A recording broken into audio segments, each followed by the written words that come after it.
What's up guys, and welcome to another video. Friends, as you can see that today's video will be on MS Excel, and today I am going to show you one of the basic skills or basic tricks that we use in MS Excel as a professional. So on my left you can see total data, and under total data the name of the student, and there are three numbers which he has scored in each of the three subjects.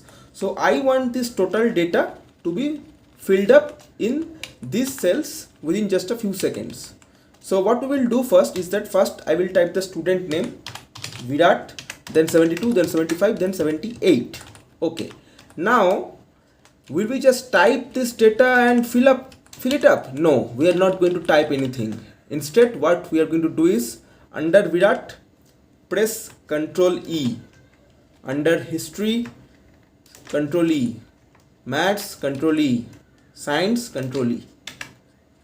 See friends, and the total data has been segregated into the respective cells.